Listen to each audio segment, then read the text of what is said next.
Allahu Akbar.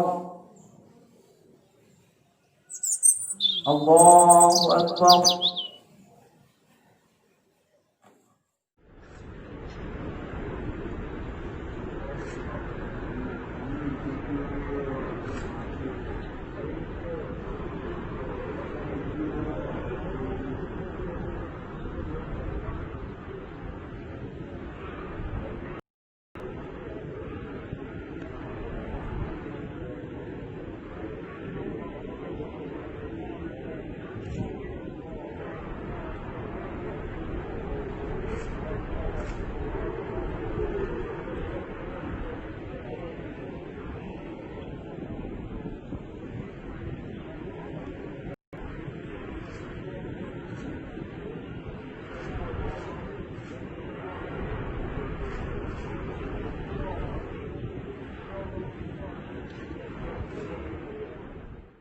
Di musola Al-Mutmainah mau sholat Idul Adha, sepi kondisinya.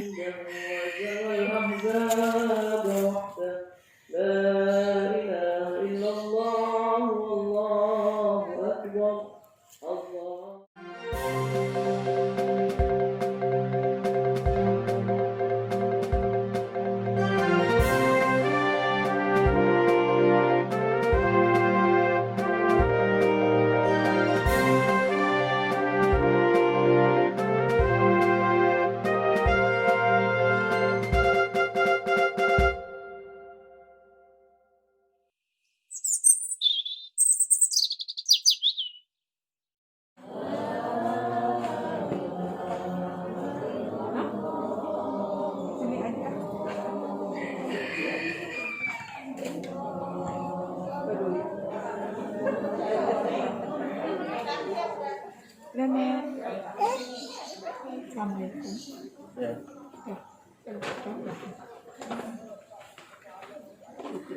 Oh iya.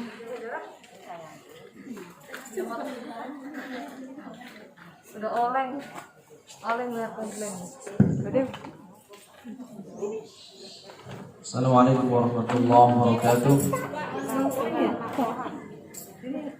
Bismillahirrahmanirrahim. Alhamdulillahirabbil alamin. Wassalatu wassalamu ala asyrofil mursalin sayyidina wa maulana Muhammadin wa ala alihi wasallam. Para jemaah, bapak-bapak, ibu-ibu yang dirahmati Allah, alhamdulillah pada kesempatan pagi ini kita dapat datang hadir untuk melaksanakan sholat Idul Adha. Mudah-mudahan sholat kita nanti diterima oleh Allah Subhanahu wa taala.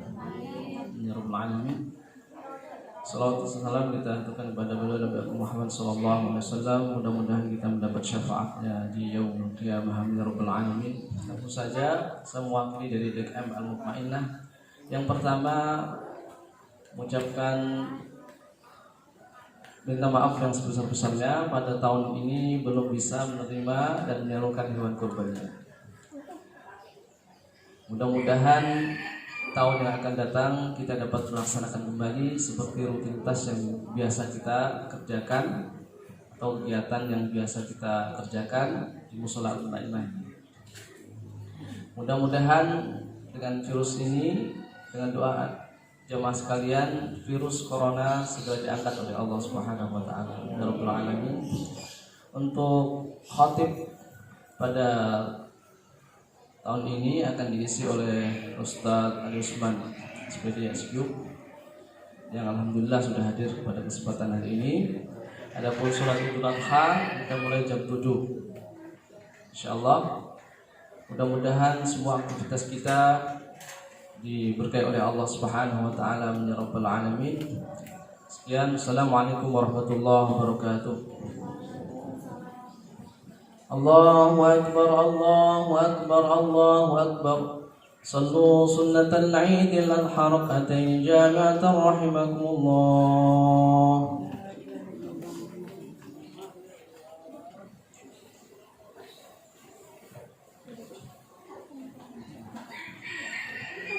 Silakan softnya diisi dulu.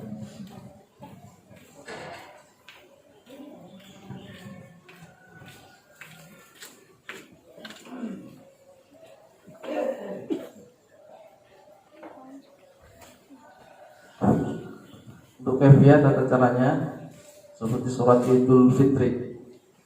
Ya, cuma yang beda adalah niatnya saja. Niatnya sholli sunnatan Idul Adha rakaataini ma'muman lillahi ta'ala. Kemudian takbiratul ihram dilanjutkan takbir 7 kali. Di sela-sela takbir baca subhanallah alhamdulillah wa la ilaha illallah wallahu akbar. Ini rakaat yang pertama. Kemudian yang rakaat yang kedua takbir 5 kali. Di sela-sela takbir baca subhanallah alhamdulillah wa la ilaha illallah wallahu akbar. Selainnya ruku i'tidal sama dengan salat biasa. Salat jamaah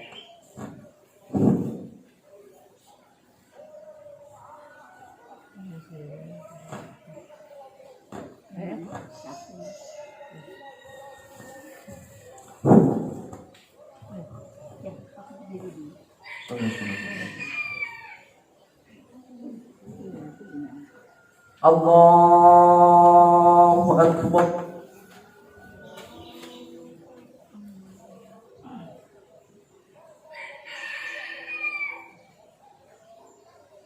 Allahu Akbar. Allahu Akbar. Allahu Akbar. Allahu Akbar. Allahu Akbar. Allahu Akbar. Allahu Akbar.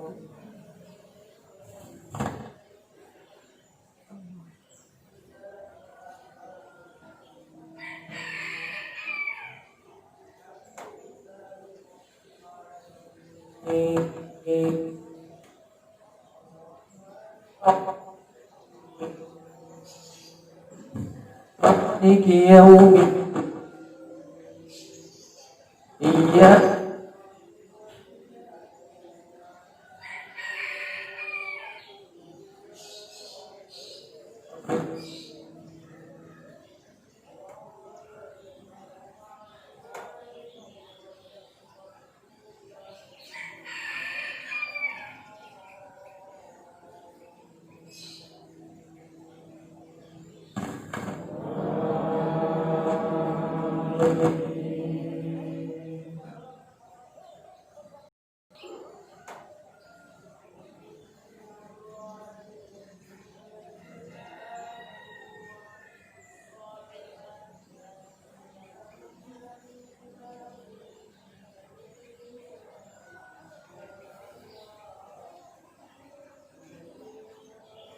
الأنهار حلق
الله أكبر.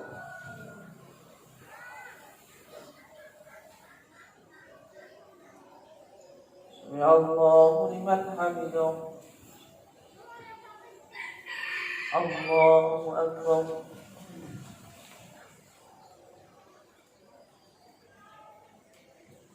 الله أكبر.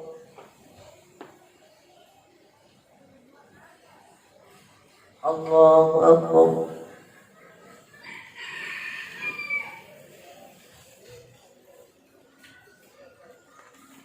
الله أكبر. الله أكبر. الله أكبر. الله أكبر. الله أكبر. الله أكبر. بسم الله الرحمن الرحيم. الحمد لله رب العالمين الرحمن الرحيم مالك يوم الدين إياك نعبد وإياك نستعين اهدنا الصراط المستقيم صراط الذين أنعمت عليهم غير المغضوب عليهم ولا الضالين.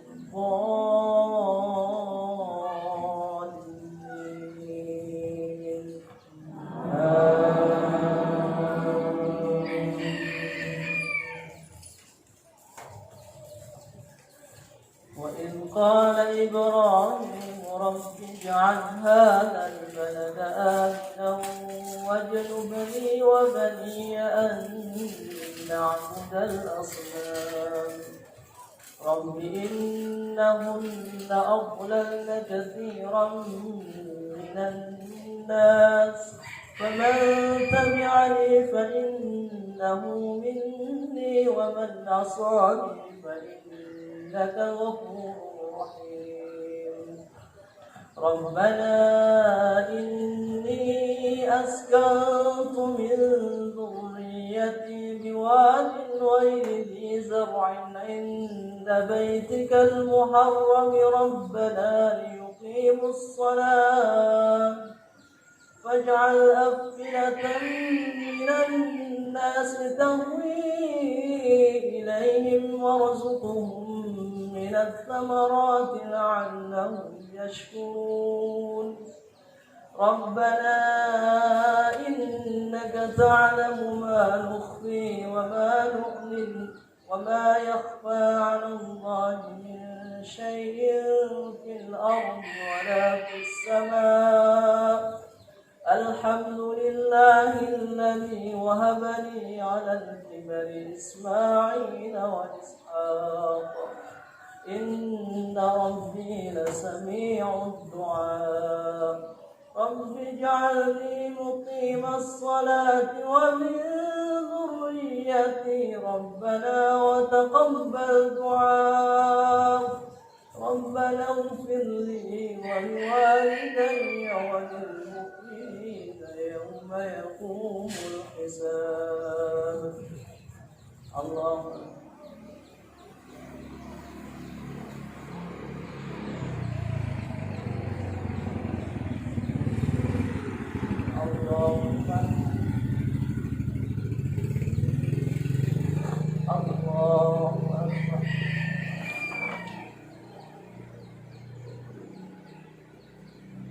الله أكبر.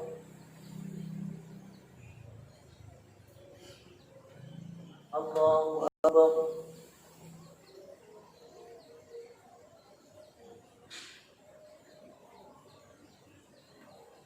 الله أكبر.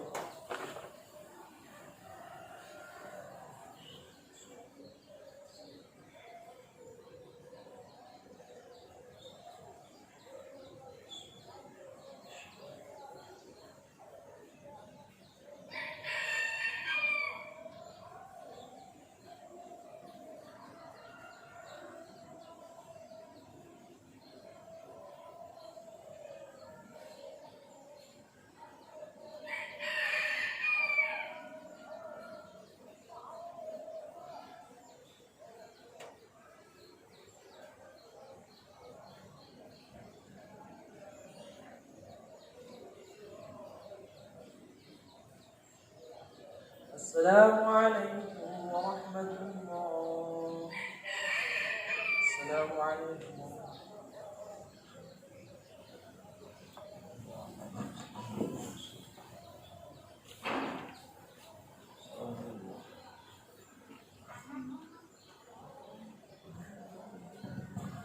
إن الله وملائكته يصلون على النبي يا أيها الذين آمنوا صلوا عليه وسلموا تسليما.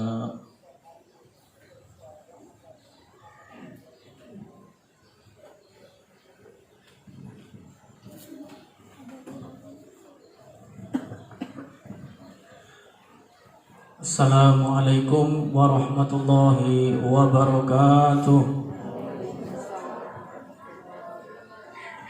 Allahu Akbar, Allahu Akbar, Allahu Akbar, Allahu Akbar, Allahu Akbar, Allahu Akbar, Allahu Akbar, Allahu Akbar, Allahu Akbar, Allahu Akbar kabira walhamdulillahi katsira wa subhanallahi bukratan wa asila. La ilaha illallah, Allahu Akbar, Allahu Akbar walillahil hamd.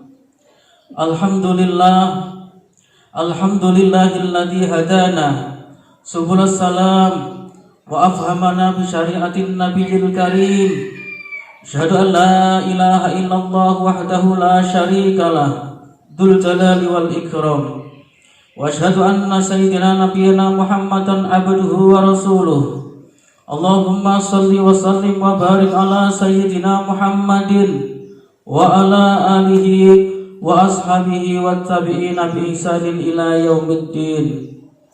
Amma ba'du fa ya ayyuhal ikhwan, usikum wa nafsa bi taqwallah wa ta'atihi la'allakum tuflihun. Qala Allah ta'ala fil Qur'anil Karim, a'udzu billahi minasyaitonir rajim, bismillahirrahmanirrahim. Ya ayyuhalladzina amanu taqullaha qulu qawlan sadida yuslih lakum a'malakum wa yaghfir lakum dhunubakum wa may yuti'illaha wa rasulahu faqad faza fawzan 'azima. Wa qala ta'ala ya ayyuhalladzina amanu taqullaha haqqa tuqatih wa la tamutunna illa wa antum muslimun. Shadaqallahul 'adzim. Ma'asyiral muslimin rahimakumullah. Pada hari ini kaum muslimin merayakan hari Idul Adha dengan melaksanakan sholat Id karena telah sampai pada hari ke-10 bulan Dzulhijjah. Sholat Id ini adalah peristiwa besar yang setiap tahun umat Islam sedunia melaksanakannya, dan setelah itu menyembelih hewan kurban sebagai sunnah muakkadah. Setiap kali merayakan Idul Adha, kita tidak bisa terlepas dari membicarakan Nabi Ibrahim alaihissalam dan Ismail alaihissalam. Bapak anak ini menjadi suri tauladan bagi kita semua dalam banyak hal, seperti dalam ketaatan dan kepasrahan kita, kepasrahan diri kita kepada Allah Subhanahu wa taala, kesabaran, keikhlasan dalam beribadah, serta dalam menjalani hidup dan kehidupan ini. Ma'asyiral muslimin rahimakumullah.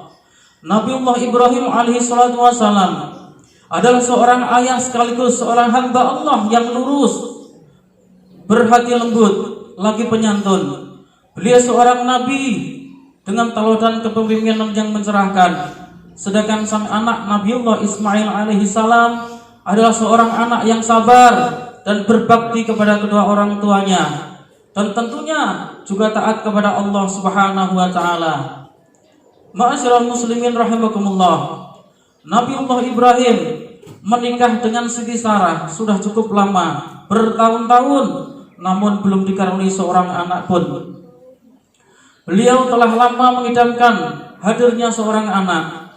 Kemudian oleh Siti Sarah, Nabi Ibrahim dipersilahkan untuk menikah lagi dengan Siti Hajar, yang tak lain adalah seorang pembantu keluarga Ibrahim, dan akhirnya beliau mendapatkan seorang anak hari hasil pernikahannya dengan Siti Hajar, dan diberi nama Ismail. Beliau merasa senang dan tenang bersama sang buah hati. Beliau melihat Ismail menikmati masa kanak-kanaknya dan menemani kehidupannya dengan tentram dan damai. Tetapi kemudian Nabiullah Ibrahim bermimpi dalam tidurnya. Beliau menyembelih satu-satunya anak itu. Ibrahim pun menyadari bahwa itu adalah perintah Allah Subhanahu wa taala. Ma'asyiral muslimin rahimakumullah. Kita bisa membayangkan betapa Nabiullah Ibrahim alaihissalatu wassalam tengah diuji oleh Allah Subhanahu wa taala, anak satu-satunya yang telah lama beliau nantikan kehadirannya hingga usia beliau hampir 100 tahun, pada akhirnya harus dikorbankan atas perintah Allah dengan cara disembelih sendiri. Bagaimanakah sikap Nabi Ibrahim menghadapi perintah tersebut? Nabi Ibrahim adalah seorang rasul, maka beliau tidak ragu dalam memahami dan menerima perintah tersebut.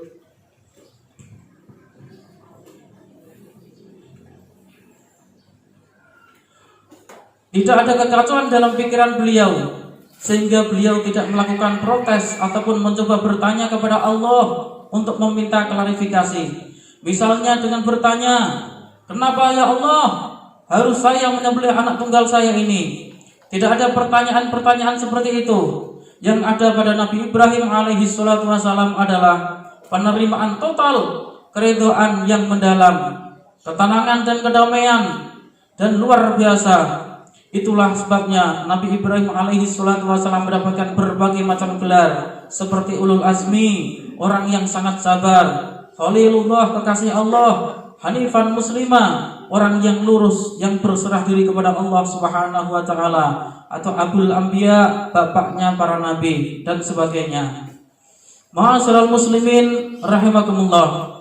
Kisah bagaimana Nabiullah Ibrahim alaihi salatu wasallam melaksanakan perintah Allah Subhanahu wa taala bisa kita simak sebagaimana termaktub dalam Al-Qur'an surat As-Saff ayat 102. Ya bunayya inni ara fil manami anni adbahuka. Artinya, hai anakku, sesungguhnya aku melihat dalam mimpi bahwa aku menyembelihmu. Ayat tersebut merupakan perintah dari Allah Subhanahu wa taala agar Nabi Ibrahim menyembelih Ismail yang belum cukup dewasa atau masih kanak-kanak, karena baru berusia kurang lebih 14 tahun. Maka Nabiullah Ibrahim alaihi salatu wassalam sebagai orang tua bertanya kepada Ismail, bagaimana pendapatmu tentang perintah tersebut? Sebagaimana dikisahkan dalam bagian ayat berikut, fangdur madza tara, yang artinya, maka pikirkan apa pendapatmu tentang perintah ini. Pertanyaan Nabi Ibrahim kepada Ismail ini sebenarnya mengandung pelajaran berharga bahwa seorang anak, seorang ayah atau orang tua tidak ada jeleknya, bahkan sangat bagus memberikan hak bertanya atau mengemukakan pendapat bagi anak-anaknya berkaitan dengan masa depan mereka, apalagi menyangkut soal hidup dan mati. Dengan kata lain, ini sesungguhnya pelajaran tentang demokrasi atau musyawarah, di mana dialog untuk mencapai persepsi yang sama diperlukan untuk meraih tujuan baik yang akan dicapai bersama dengan cara seperti ini, yakni dengan cara musyawarah. Tentu keikhlasan untuk menerima sebuah keputusan bisa dicapai dengan baik secara bersama pula. Maka tidak mengherankan ketika memberikan jawaban kepada Ibrahim, Ismail menjawab dengan jawaban yang sangat tegas, lugas, penuh kesabaran dan keikhlasan sebagai berikut. Ya abatif al-ma tu'mar satajiduni insyaallah minas sabirin. Hai bapakku, kerjakanlah apa yang diperintahkan kepadamu, insyaallah kamu akan mendapatiku termasuk orang-orang yang sabar. Wa qala inni dhahibun ila rabbi sayahdin. Dan Ibrahim berkata, sesungguhnya aku pergi menghadap kepada Rabbku dan dia akan memberi petunjuk kepadaku. Yang dimaksud adalah Nabi Ibrahim pergi menghadap Allah untuk menyembelihnya, dan Ibrahim ditunjuki dan diberi taufik pada kebaikan dunia dan akhirat. Rabbi habli minas sholihin. Ya Allah, anugerahkan kepadaku seorang anak yang termasuk orang-orang yang soleh. Apa yang dimaksud anak yang soleh? Soleh sendiri berarti al-qaimu bima yajibu alaihi min huquqillah wa huquqi ibadi wa tafawat darajatih. Orang yang menjalankan kewajiban terhadap Allah dan kewajiban terhadap sesama hamba Allah. Kedudukan soleh pun bertingkat-tingkat. Demikian kata Ibnu Hajar dalam Al-Fathul Bari. Hadirin kaum muslimin rahimakumullah. Anak soleh tidak mesti mendapat juara kelas atau berhasil kuliah hingga S1, S2 atau S3. Anak soleh berarti anak yang memperhatikan ibadah kepada Allah Subhanahu wa taala, juga berbakti kepada orang tua serta menunjukkan kebaikan akhlak dengan sesama. Percuma anak kita berhasil dalam belajar ilmu dunia, namun sholat saja tidak kenal, bangun subuh saja sulit, baca Al-Quran tidak bisa, juga tutur kata sangat kasar pada orang tuanya sendiri, lebih-lebih sering bertingkah laku jelek terhadap sesama. Sudah semestinya orang tua mendidik anak bukan hanya mengejar sukses dunianya. Seharusnya yang lebih ditekankan adalah pendidikan anak. Anak yang dididik menjadi soleh itu anak yang menjadi amal jariah bagi orang tuanya kelak. Ma'asyiral hadirin kaum muslimin rahimakumullah. Dengan ketaatan kepada Allah Subhanahu wa taala yang luar biasa, sebagaimana ditunjukkan Nabi Ibrahim dan Ismail, maka Allah berfirman kepada Nabi Ibrahim sebagaimana termaktub di dalam surat As-Saffat ayat 104 dan 105 sebagai berikut. Wa nadainahu ayya Ibrahim qad sadaqta ru'ya inna kadzalika najzil muhsinin.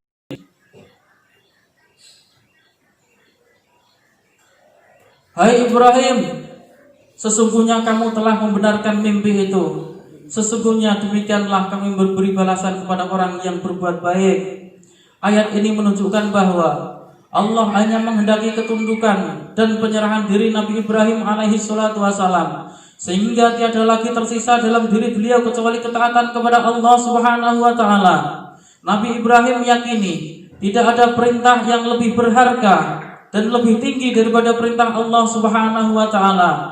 Nabi Ibrahim rela mengorbankan segalanya, termasuk yang paling berharga, yakni Ismail, dengan pengorbanan yang penuh keridhaan, ketenangan, kedamaian dan keyakinan akan kebenaran. Maka Allah kemudian menebus putra itu, yakni Ismail, dengan seekor hewan sembelihan yang besar, yakni dalam kisah domba. Ma'asyiral muslimin rahimakumullah. Dengan peristiwa inilah kemudian dimulailah sunnah berkorban pada salat Idul Adha hingga sekarang. Disembelihnya hewan-hewan kurban menjadi pengingat kita atas kejadian besar tersebut. Peristiwa itu akan terus menyibak tabiat keimanan yang kita genggam, supaya kita lebih paham mengenai bagaimana kita berserah diri seutuhnya kepada Allah Subhanahu wa taala. Bagaimana kita taat kepada Allah dengan ketaatan yang penuh keridhaan. Semua itu agar kita makin mengerti bahwa Allah tidak menghinakan manusia dengan cobaan, pun tidak menganiaya dengan ujian, melainkan Allah menghendaki agar kita bersegera memenuhi panggilan tugas dan kewajiban secara total. Namun demikian, Allah mengingatkan kita di dalam surat Al-Hajj ayat 37. Bismillahirrahmanirrahim. La yanalallahu luhumha wala dima'uha walakin yanaluhu taqwa minkum. Kadzalika sakharaha lakum litukabbirullaha ala ma hadakum wa basyiril muhsinin. Daging-daging unta dan darahnya itu sekali-kali tidak dapat mencapai keridhaan Allah, tetapi ketakwaan dari kamulah yang dapat mencapainya.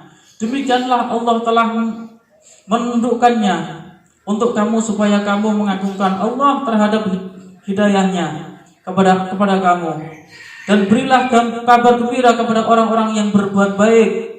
Ada beberapa pelajaran berharga yang patut kita petik dari ibadah kurban yang sesuai dengan ajaran Islam. Pelajaran yang pertama, ibadah kurban adalah amalan yang menghargai kelangsungan hidup manusia. Ini sejalan dengan salah satu tujuan syariat Islam, yaitu hifdzun nafs, menjaga jiwa. Nyawa manusia sangat berharga dan dihargai dalam Islam.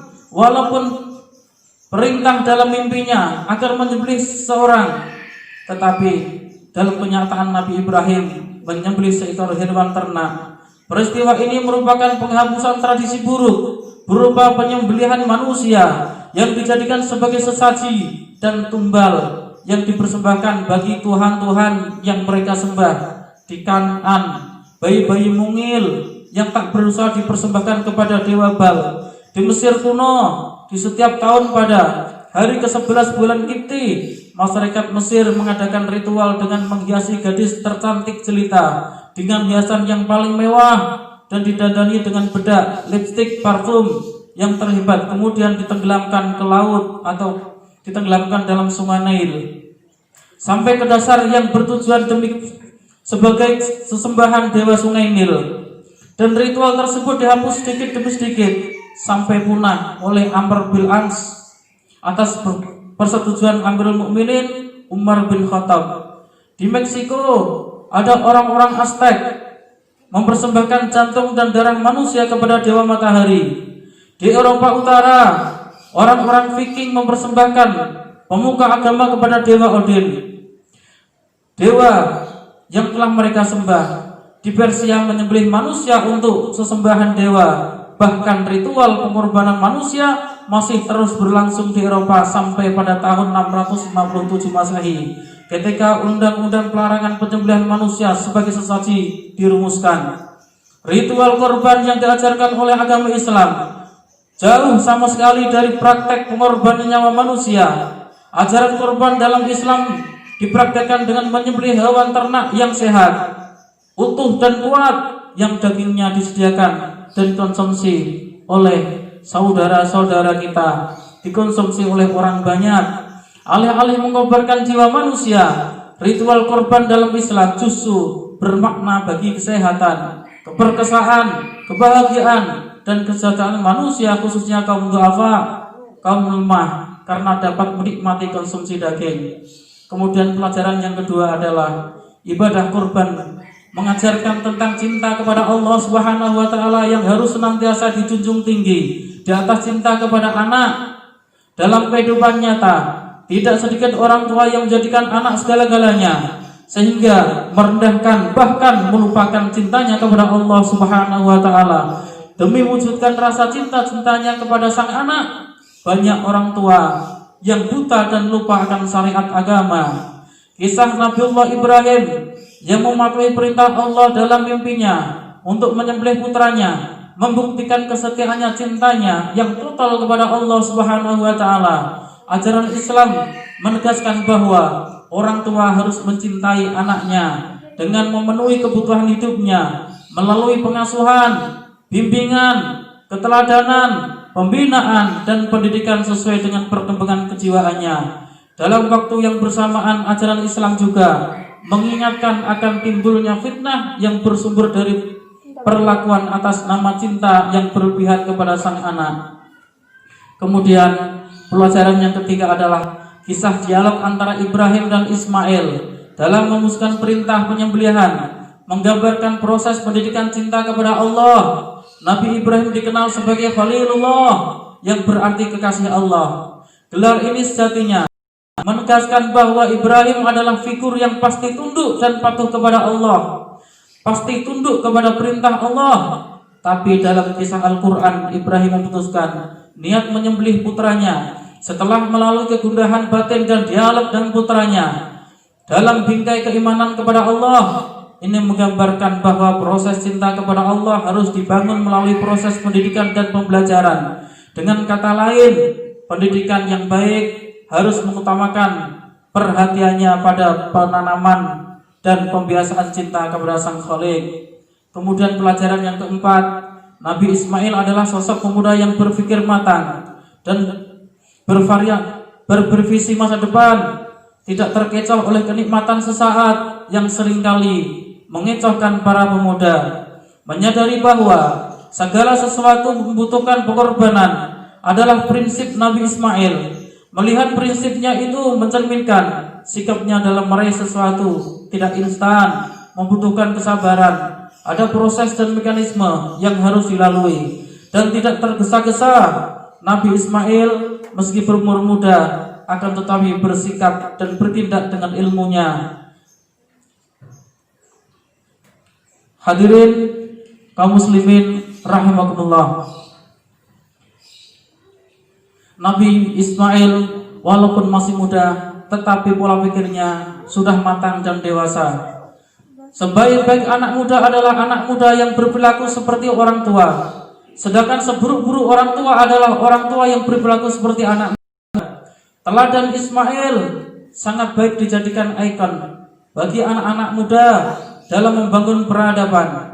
Kemudian pelajaran yang kelima, hewan kurban merupakan simbol nafsu kebinatangan yang bersemayam dalam diri manusia. Nafsu kebinatangan yang secara binal mendorong manusia bertindak semena-mena, buas, rakus, hilangnya rasa malu, amoral, dan mengabaikan pertimbangan akal sehat. Nabi mengumpamakan orang yang tidak berakhlak bagaikan lalat. Nabi berkata, laisal adab kadzubab, orang yang tidak bermoral bagaikan lalat. Nafsu kebinatangan inilah yang harus kita waspadai, dan kita harus mampu menjinakkan karena ia merupakan musuh yang ada di dalam diri kita sendiri. Proses pematangan kesadaran menuju ke paripurnaan adalah permulaan dari pendudukan segenap nafsu yang bersemayam di dalam diri manusia. Sebab dengan pendudukan itu maka ia akan dapat berbuat kebaikan yang maksimal bagi segenap makhluk dan alam semesta ini. Makna Idul Adha sebagaimana digambarkan di atas sungguh relevan untuk kita aktualisasikan dalam kehidupan modern ini, khususnya bagi kaum muslimin di Indonesia.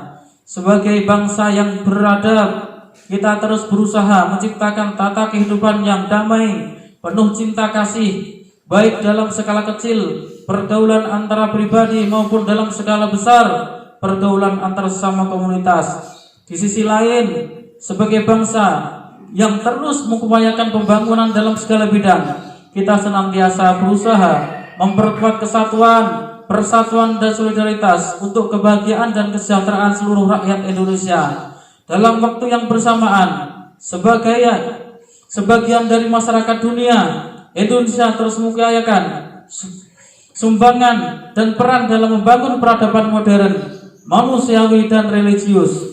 Untuk semua tujuan itu, maka ajaran pengorbanan yang tulus dan meningkatkan derajat manusia sebagaimana dipraktikkan dalam ritual kurban harus ditransformasikan oleh setiap kita pada setiap segi kehidupan. Pada era modern ini, tradisi mengorbankan nyawa manusia sebagaimana terjadi pada masa jahiliyah sepertinya sudah tidak berlaku lagi. Tapi dalam kenyataannya banyak praktik dan perilaku yang sejatinya mengorbankan nyawa dan menistakan derajat manusia. Peperangan, konflik, bahkan teror yang berujung pada penghancuran manusia atas nama perjuangan ideologi dan agama masih kita saksikan. Dalam praktek kehidupan politik kita, perilaku yang mengecilkan derajat manusia pun masih acap kali dipraktekkan dalam bentuk fitnah, pembunuhan karakter, menjajah, diskriminasi, mengeksploitasi, dan memperkosa hak-hak manusia. Dengan momentum perayaan Idul Adha tahun ini, marilah kita perkuat dan kita bersegar arti dan semangat cinta kepada Allah untuk mewujudkan pengorbanan kita melalui ketundukan dan ibadah kita kepada Allah Subhanahu wa taala. Kepatuhan dan kesetiaan kita kepada ulil amri di negeri ini tercinta. Solidaritas dan kepedulian kita terhadap penderitaan sesama, lebih-lebih pada kondisi akhir-akhir ini, di mana sebagian dari saudara-saudara kita tengah menghadapi musibah karena bencana alam. Sudah sepatutnya kita terketuk dan cinta kita terkuak untuk mengorbankan perhatian, pikiran, dan harta kita untuk kebahagiaan dan kesejahteraan sesama. Momentum Idul Adha ini insya Allah akan semakin meningkatkan cinta kita kepada Allah Subhanahu wa taala yang diwujudkan melalui pengabdian, karya, dan dedikasi kita untuk meningkatkan kualitas individu, memperkuat kehidupan keluarga, mewujudkan solidaritas sosial, dan menciptakan kemajuan bangsa serta mendorong perdamaian dunia. Untuk semua niat yang baik di atas dan semua harapan masa depan yang kita dambakan, marilah dalam kesempatan yang berbahagia ini kita memanjatkan doa kepada Allah Subhanahu wa taala, Tuhan yang Maha Kuasa. Ma'asyiral muslimin, rahimakumullah, sholat Idul Adha berlangsung pada bulan Dzulhijjah karena dalam bulan ini dilaksanakan ibadah haji di tanah suci Makkahul Mukarramah. Mungkin sayup-sayup terdengar oleh kita kalimat talbiyah yang dikumandangkan mereka yang sedang menunaikan ibadah haji melalui berbagai media. Mereka menyeru labbaik Allahumma labbaik, labbaik la syarika lak labbaik, innal hamda wa ni'mata lak wal mulka la syarika lak. Ya Allah, kami penuhi panggilan-Mu. Sesungguhnya setiap getaran pujian adalah bagimu. Sejatinya setiap tetes kenikmatan berasal darimu.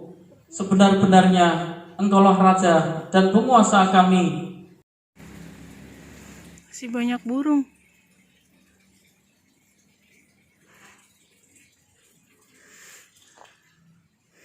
Ini suasana Idul Adha sepi banget. Assalamualaikum. Kita udah selesai sholat, pulang. Bagus nih pemandangannya. Sepi.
Waalaikumsalam warahmatullahi wabarakatuh.